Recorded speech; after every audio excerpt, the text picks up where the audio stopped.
عبداللہ ابن محمد ادریس کا واقعہ امام خطیب بغدادی میں نقل کرتے ہیں کہ محمد ابن عبداللہ ابن ادریس کہ جب انتقال کا وقت آیا تو ان کی بیٹی رونے لگی.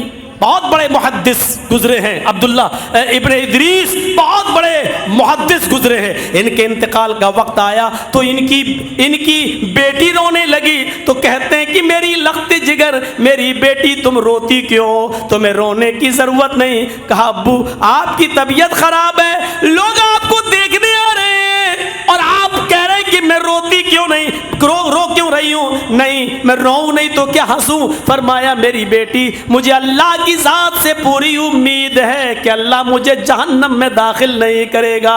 اے میری بیٹی، تم جس گھر میں بیٹھی ہو رو رہی ہو، اس گھر کے اندر میں نے اب تک 4000 مرتبہ قرآن کریم کی تلاوت کی ہے. او میری بیٹی، جس گھر کے اندر تم رو رہی ہو اس گھر کے اندر میں نے 4000 مرتبہ قرآن کی تلاوت کی ہے. میری بیٹی، مجھے اللہ کی ذات سے امید ہے کہ اس گھر کے اندر 4000 مرتبہ قرآن پڑھنے کی برکت سے اور اس کے ثواب سے اللہ مجھے محروم نہیں کرے گا، اور رب کی ذات سے مجھے امید ہے کہ انشاءاللہ مجھے جنت دے گا. اس طریقے سے وہ نیکیاں شمار کیا کرتے تھے، اس طریقے سے وہ نیکیاں گنا کرتے تھے. ابن الجوزی نے تلبیس ابلیس کے اندر سلیمان تیمی کا ایک واقعہ نقل کیا ہے کہ جب ان کے انتقال کا وقت آیا تو وہ بھی رو رہے ہیں. ان سے پوچھا کہ تم کیوں رو رہے ہو؟ انہوں نے کہا 27 سال پہلے میں نے گناہ کیا تھا، آج اس گناہ کو یاد کر کے میرے آنکھوں میں آنسو آ گئے. اللہ تعالیٰ نے وہ گناہ میرا معاف کیا ہوگا یا نہیں کیا ہوگا؟ پوچھا وہ گناہ کیا ہے؟ فرمایا کہ آج سے 27 سال پہلے میں نے ایک بدعتی سے سلام کر لیا تھا، میں نے ایک بدعتی کو سلام کر لیا تھا.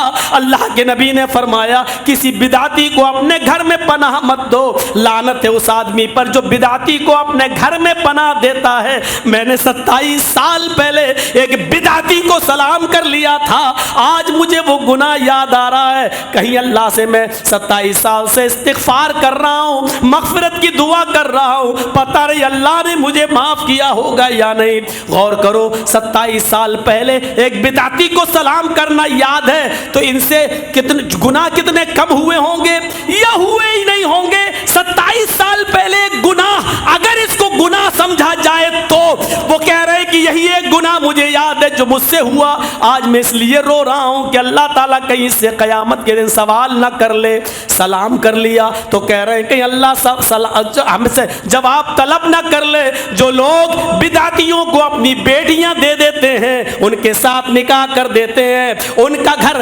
بدعتیوں کے گھر میں بسا دیتے ہیں اور زندگی بھر اپنی بیٹی کو شرک اور بدعتوں میں ملوث کر دیتے ہیں، وہ لوگ اپنے بارے میں سوچیں ان کو کتنا اللہ سے ڈرنا چاہیے. اس لیے میں نے کہا نیک اعمال میں آگے بڑھنے کے ساتھ ساتھ اپنے گناہوں پر بھی نظر ڈالو، اپنے گناہوں کے بارے میں بھی سوچو کہ ہم نے کون کون سے گناہ کر ڈالے ہیں. میرے پیارے ساتھیو، یہاں سے ہمیں اندازہ لگانا چاہیے اور سوچنا چاہیے. حضرت ابو سفیان امیر معاویہ کے باپ جب اسلام قبول کر چکے تھے اور ایک دن آیا کہ جب ان کے انتقال کا وقت آیا، علامہ ابن عبد البر نے الاستیعاب کے اندر اس واقعے کو نقل کیا ہے کہ جب ابو سفیان امیر معاویہ کے باپ کے انتقال کا وقت آیا تو وہ رو رہے ہیں.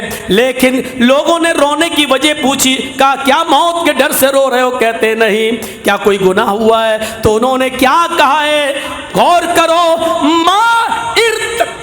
ارتکبت خطیئتن بایعت رسول اللہ صلی اللہ علیہ وسلم. رو رہا ہوں ضرور لیکن موت کے ڈر سے نہیں. اور میں موت کے ڈر سے کیوں رہوں؟ میں موت کے ڈر سے کیوں رہوں جو حقیقت ہے؟ ہاں، جب سے میرے ان ہاتھوں نے اللہ کے رسول کے ہاتھ پر بیعت کی ہے، بایعت رسول اللہ مرتکبت خطیئتن بایعت رسول اللہ صلی اللہ علیہ وسلم، جب سے میں نے نبی کے ہاتھ پر بیعت کی ہے یعنی اسلام لایا ہوں، اس دن کی تاریخ سے آج تک میں نے کوئی خطا نہیں کی، کوئی گناہ کیا ہی نہیں ہے، تو میں کیوں روؤں؟ بس دعا اس بات کی ہے کہ ایمان پر میرا خاتمہ ہو جائے. غور کرو، یہ لوگ اپنے آپ کو کتنا شمار کیا کرتے تھے کہ ہم نے نیکیاں کتنی کی ہیں اور گناہ کتنا کیے کیے ہیں، اتنا یاد ہے آپ ابھی بستر پہ سونے جائیں، جرجیت صاحب کی تقریر سن کر جب بستر پہ سونے جائیں، صبح سے لے کے شام تک ہر آدمی شمار کرے کہ آج اس نے نیک کام کتنے کیے ہیں اور گناہ کے کام کتنے کیے ہیں۔ روزانہ احتساب کرو، اپنے آپ کا حساب کتاب لیا کرو، عد لنفسک، اپنے نفس کے بارے میں شمار کیا کرو، گناہ کتنے کیے اور نیک کام کتنے کیے۔ فرمایا عبداللہ ابن عمر کے مونڈوں کو ہاتھ پکڑ کر اللہ کے نبی نے، یا عبداللہ اذا اصبحت فلا تنتظر المساء واذا امسیت فلا تنتظر الصباح، اے عبداللہ جب صبح سویرے اٹھا کرو تو شام کا انتظار نہ کیا کرو، اور جب شام ہو جایا کرے بستر پہ سونے جاؤ تو صبح کا انتظار مت کیا کرو، پتہ نہیں تمہارا شمار مردوں میں ہو یا زندوں میں ہو۔ صبح شام کا انتظار مت کرو، پتہ نہیں مردوں میں لکھ کے جاؤ یا زندوں میں، اور زندہ شام کر ہو جائے تو صبح کا انتظار مت کرو، پتہ نہیں صبح تک تم زندوں میں لکھے جاؤ یا مردوں میں۔ میرے بھائیو، اس طریقے سے آپ احساس دلایا کرتے تھے کہ نیک اعمال میں آگے بڑھو اور اپنے گناہوں سے توبہ کرو، اللہ رب العالمین غفور الرحیم ہے جو تمہارے گناہوں کو بخش دے گا۔ اللہ سے دعا کیجئے کہ بار الہ ہمیں نیک کاموں کے کرنے میں آگے بڑھائے اور ہمیں گناہوں سے بچنے کی توفیق عطا فرمائے۔ اور یہ بھی دعا کرنا چاہیے پھر یہ دعا کہ بار الہ جب تک تو ہمیں زندہ رکھ، اسلام پہ زندہ رکھنا، اور جب ہمارا خاتمہ ہو تو ایمان پر ہمارا خاتمہ فرمانا۔ یہ ضروری ہے ایمان پر خاتمہ، کیونکہ نیک اعمال کرتے کرتے زندگی گزر جائے اور خاتمہ ایمان پر نہ ہو تو پھر ہماری موت بیکار ہے۔ میرے بھائیوں، اللہ ہمیں نیک عمل کی توفیق بھی عطا فرمائے اور خاتمہ ہمارا ایمان پر فرمائے۔ وما علینا الا البلاغ المبین، وآخر دعوانا الحمد للہ رب العالمین۔ السلام علیکم ورحمۃ اللہ وبرکاتہ۔